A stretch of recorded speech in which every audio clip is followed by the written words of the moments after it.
E aí, galera do Segundão, como é que vocês estão? Tranquilo? Prof. Fafá, Tubanha na área. E aí, galera do YouTube, tamo junto. É isso aí. Hoje uma aula também. Toda aula é importante, mas hoje para a galera do Segundão, pessoal, aula 16. Isso, a questão da escravidão. Nós vamos ver todos os procedimentos nessa aula que chegaram ao fim da escravidão, os momentos abolicionistas, né? É muito interessante isso, que aconteceu no segundo reinado, no segundo império do Brasil, Dom Pedro II. Então, para quem é afrodescendente, né, para quem quer saber como que sofriam e como que eles conquistaram a liberdade, né? É interessante essa aula também. Por exemplo, todos os episódios, todas as leis que foram até chegar na Lei Áurea, que é a libertação dos escravos. Muitos sofreram antes. Ok, pessoal? Lembrando que nas aulas passadas estudamos, inclusive em geografia, que mais de 3 milhões em 3 séculos, aproximadamente 3 séculos, mais de 3 milhões de africanos vieram forçados para ser escravos aqui no Brasil. Beleza, galera? Top! Nós vamos então para a aula então, da questão da escravidão, né, segundo o reinado do Brasil. Uma aula muito importante que também vai falar sobre a questão da abolição da escravidão, abolicionismo da escravidão. Bem, como que é? Não é assim chegar, plim, tá libertado todo mundo. Não, passou por um processo. Lembra da lei Feijó, de 1831, que muitos abolicionistas brasileiros, políticos líderes, queriam que acabasse a escravidão, que parasse o tráfico negreiro de escravos, né? Que até lembra também que tentaram, mas não conseguiram. Estudamos isso, a lei de Feijó. Só que aí o que aconteceu? Tentaram também, por quê? Porque a Inglaterra era contra a escravidão no Brasil e na América. Sabe por quê? Porque os ingleses queriam vender seus produtos. Só que daí, como só era a maior parte escravos trabalhando nas lavouras de café, de cana ou mineração, eles não ganhavam dinheiro. Só a mineração, às vezes, que eles conseguiam alguma parte, alguns. Mas eles não ganhavam dinheiro, era só para se alimentar e viver. Como que eles iam comprar os vestidos ingleses, os produtos de manufatura inglesa? Lembrando que a Inglaterra estava todo vapor de produção. Então foi aí que ela começou a paulear as suas nações amigas do Brasil para quê? Para que parasse a escravidão. Top. E aí, em 1850, ocorreu a Lei Eusébio de Queiroz, aproximadamente 1850, aonde que era proibido o tráfico negreiro no Oceano Atlântico. Né? Já a Inglaterra tinha lançado já em 1810, em outras épocas, outras leis já para fiscalizar o Atlântico, para não deixar escravos africanos passarem para a América. Mas no Brasil foi em 1850, a Lei Eusébio de Queiroz, que extinguiu, era proibido o tráfico negreiro no Brasil. Então, todo barco que tinha era vistoriado, analisado, como isso dificultou. Vamos dizer que eu era um fazendeiro ou um plantador de café, eu tinha, antigamente era chamado de cativos, né?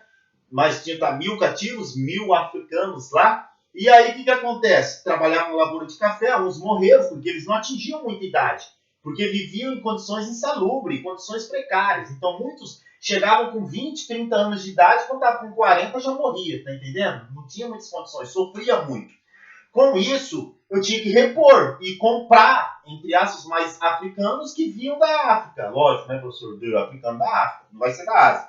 Mas o que aconteceu? Com isso, com a extinção do tráfico negreiro, não poderia vir mais, entre aspas, como os cafeicultores chamavam, as mercadorias, os africanos. O que aconteceu? O escravo começou a ficar mais caro, porque como não tinha como entrar mais, você tinha que comprar de alguém, aí esse cara vendia. Então começou a ter uma crise financeira, uma crise de falta de escravos, então beleza. A próxima é o sistema de escravista em declínio, o sistema de escravidão em declínio. Como começou a faltar escravos, porque teve essa lei Eusébio de Queiroz e outras leis que nós vamos estudar aqui, começou a faltar. E aí, mão de obra, preciso pegar o café, e aí e tal. Foi aí que começaram, a partir de 1850, a buscar imigrantes europeus. Já estudamos isso, né? Muitos, na época, políticos queriam, entre aspas, branquear a população. Olha que racismo, estudamos isso nas aulas passadas. Né? Que eles tinham esse motivo, vamos trazer a galera da Europa, tal, não sei o que, nada a ver, né, gente? Que coisa mais sem noção. Mas lembra dos conteúdos das aulas passadas, né? Aí o que aconteceu? O sistema escravista em declínio, falta de escravos, foi os escravos, além disso que estava faltando, os que estavam lá, como estava em declínio, como conseguia fugir. E fugindo, eles iam para o meio da mata ali, abriam tipo uma vila, um vilarejo, uma aldeia, que como fossem os indígenas. E para os negros, começaram a se chamar de quilombos, né? Lembra o quilombo do Palmares, né? O maior, o mais famoso e tal. Os quilombos temporários, tipo assim, fugia 15 de uma fazenda, 10 da outra, mais 5 da outra. Eles se reuniam, tinha o capitão que ia atrás, não conseguia pegar. Eles se reuniam. Quem lembra de uma novela chamada Sim a Moça? Conta muito bem essa história. Novela Sim a Moça. Galera de segundão aí, ou quem está assistindo aí, pesquisa um pouquinho, vê um pedaço da novela Sim a Moça para vocês observarem o sofrimento que era os afrodescendentes, os africanos que vinham para o Brasil. O pai dela era cafeicultor, né, tal. Só para você ter uma noção, bem interessante. Aí o que aconteceu? Esses quilombos foram surgindo e, cara, você era escravo. Sabia que o teu amigo ou aquele cara que estava em outra fazenda está tendo uma vida até melhor, claro, com certeza melhor no meio da selva. Então eu vou também, beleza. Outra coisa interessante, né? Já vou falar sobre essa Guerra do Paraguai, mas vamos lá agora. A Guerra do Paraguai foi uma guerra que o Brasil venceu junto com o Uruguai e a Argentina. Um apoio da Inglaterra, dominou o Paraguai, venceu o Paraguai, todo aquele episódio. Guerra do Paraguai nós vamos estudar depois, tal. Né? Aí o que acontece? Vários negros, vários afrodescendentes africanos, né, foram lutar na Guerra do Paraguai. Os cativos foram lutar. Aí, como o Brasil ganhou, eles ganharam a liberdade. Olha só que interessante. Através da Guerra do Paraguai, muitos cativos ganharam a sua liberdade. Não esqueçam disso. Veio a Lei do Ventre Livre. Olha essa lei aqui de 1871. A Eusébio de Queiroz, 1850 aproximadamente. E a do Ventre Livre, 1871. Olha que interessante. O que é a Lei do Ventre Livre? Já falei para vocês, mas aqueles que não lembram ou não, aqueles que estão assistindo no YouTube e não lembram, vamos lá. Lei do Ventre Livre, toda criança que nascesse, né, a partir dessa data aqui, por exemplo, eu sou escrava, vou ter um filho, esse filho vai ser livre. Olha que interessante, né? Então, já não poderia entrar africano no Brasil para ser escravo. Muitos fugiam para os quilombos. O escravo estava ficando caro. E como era considerado, entre aspas, uma mercadoria, as negras lá na época, eles, né, faziam bastante filhos e as coisas para repor, mas aí proibiram. Isso eram os cafeicultores que pediam, tá? Obrigavam. Aí o que acontece? Às vezes a mãe ganhava o filho e o filho ia para outro setor, alguma coisa assim, nem via mais o filho. Olha como é que a situação era, né?